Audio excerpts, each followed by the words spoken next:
Son of God, say my mind, and you don't die, give as you receive, and your release is Satan.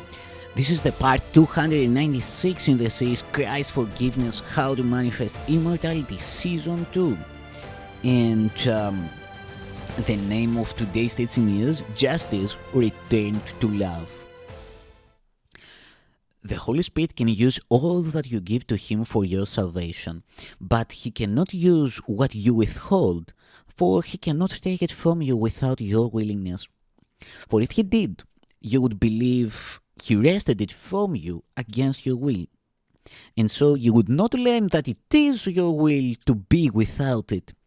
You need to give it, you need not give it to Him wholly willingly, for if you could, you had no need of Him. But this He needs, that you prefer He take it, than that you keep it for yourself alone, and recognize that what brings loss to no one, you would not know. This much is necessary to add to the idea no one can lose for you to gain, and nothing more. Here is the only principle salvation needs. Nor is it necessary that your faith in it be strong, unswerving, and without attack from all beliefs opposed to it. You have no fixed allegiance, but remember, salvation is not needed by the saved. You are not called upon to do what one divided still against himself would find impossible. Have little faith that wisdom could be found in such a state of mind. But be you thankful that only little faith is asked of you. What but a little faith remains to those who still believe in sin? What could they know of heaven and the justice of the saved? There is a kind of justice in salvation of which the world knows nothing. To the world, justice and vengeance are the same. For sinners seek justice only as their punishment, perhaps sustained by someone else, but not escaped. The laws of sin demand a victim. Who it may be makes little difference, but death must be the cost and must be paid. This is not justice, but insanity. Yet, how could justice be defined without insanity, where love means hate, and death is seen as victory and triumph over eternity and timelessness and life?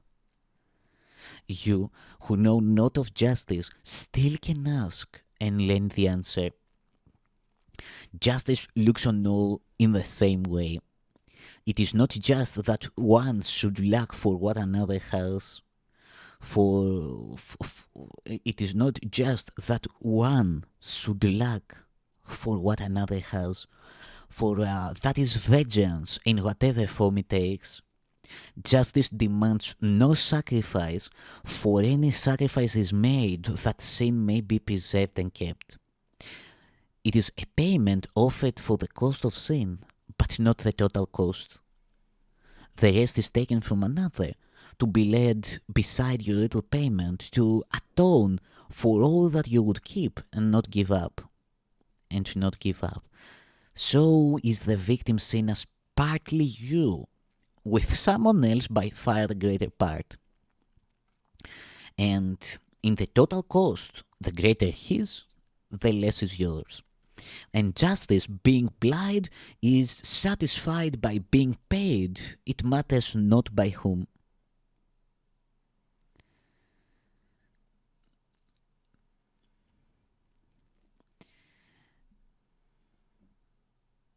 One more time.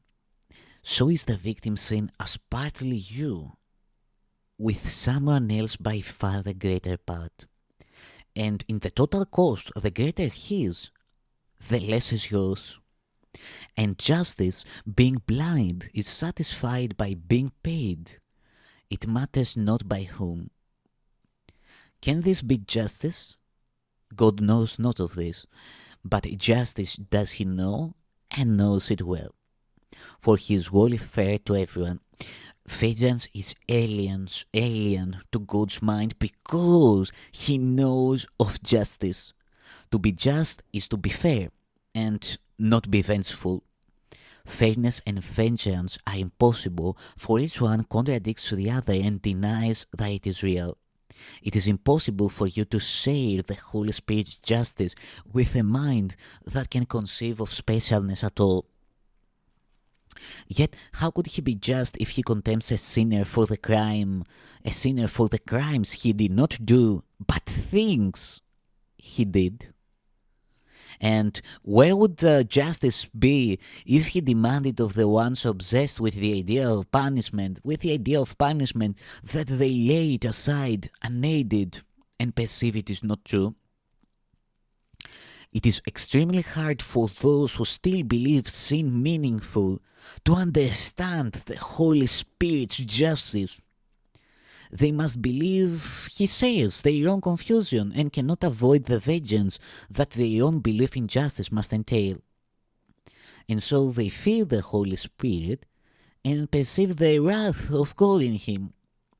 Nor can they trust him not to strike them dead with lightning bolts torn from the fires of heaven by God's own angry hand.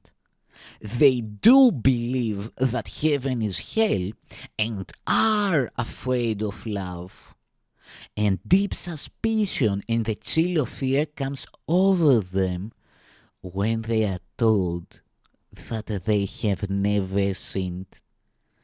Their world depends on sin's stability, and they perceive the threat of what God knows as justice to be more destructive to themselves and to their world than vengeance which they understand and love.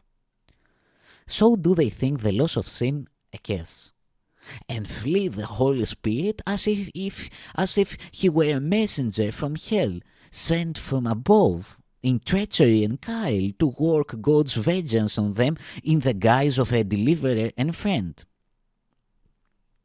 What could he be to them except a devil dressed to deceive within an angel's cloak?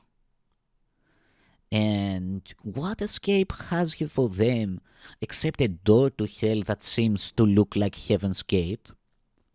Yet justice cannot punish those who ask for punishment, but have a judge who knows that they are wholly innocent in truth.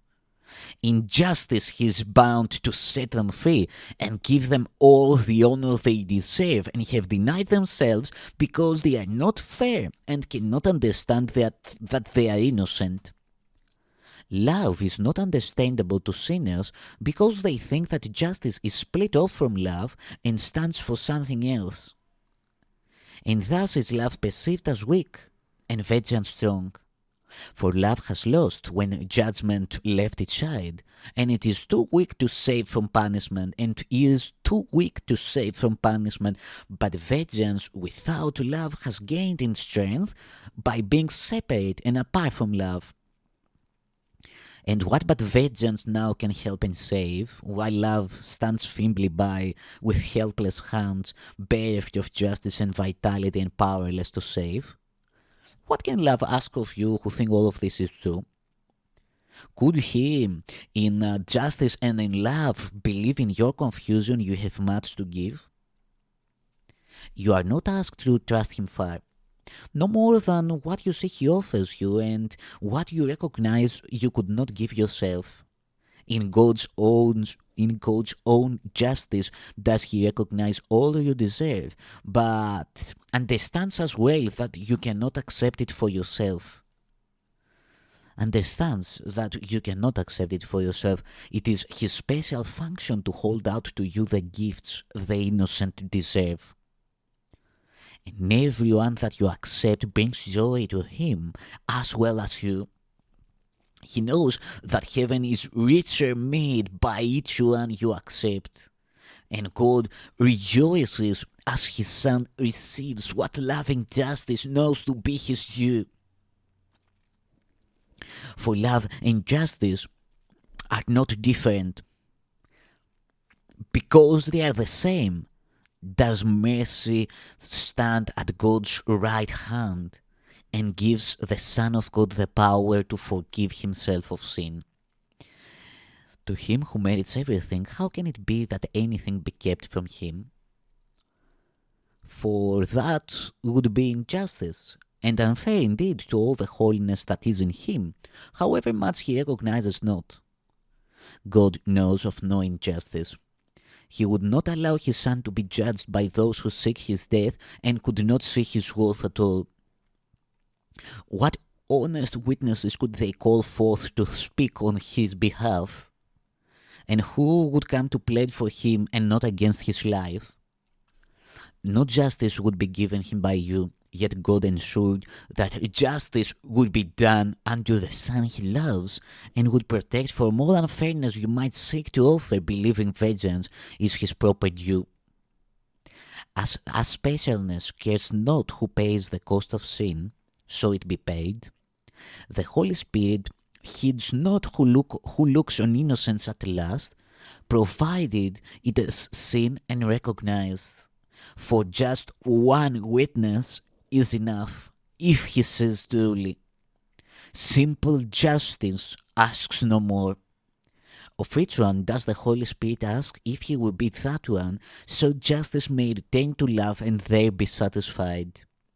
Each special function he allots is but for this, that each one learn that love and justice are not separate, and both are strengthened by their union with each other.